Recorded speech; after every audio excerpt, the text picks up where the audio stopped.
Welcome to our channel. Today we how to log into CrowdStreet for accredited real estate opportunities step by step clearly. Open your web browser.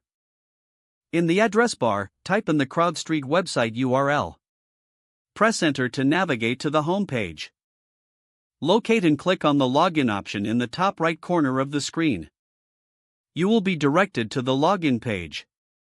Enter your registered email address in the designated field. Next, input your password in the password field. If you have forgotten your password, click on the Forgot Password link for assistance. Once your email and password are entered, review them for accuracy. Click on the Login button to proceed. If your credentials are correct, you will be taken to your CrowdStreet dashboard. If you encounter any issues, check your internet connection and try again. For additional help, consider reaching out to CrowdStreet support.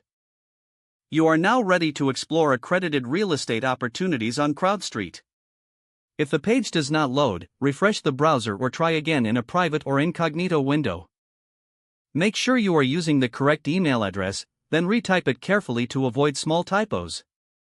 If your password is not accepted, use the reset option and create a new strong password you can remember.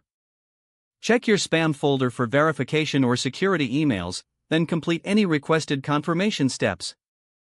Enable two-factor authentication if available to improve account security and reduce unauthorized access risk.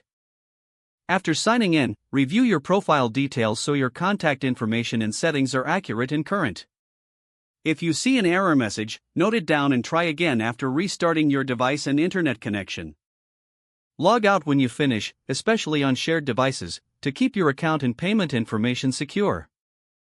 If the page does not load, refresh the browser or try again in a private or incognito window.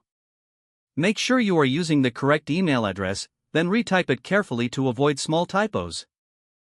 If your password is not accepted, use the reset option and create a new strong password you can remember. Check your spam folder for verification or security emails, then complete any requested confirmation steps. Enable two-factor authentication if available to improve account security and reduce unauthorized access risk. After signing in, review your profile details so your contact information and settings are accurate and current. Don't forget to like this video and subscribe to our channel for more step-by-step tech guides.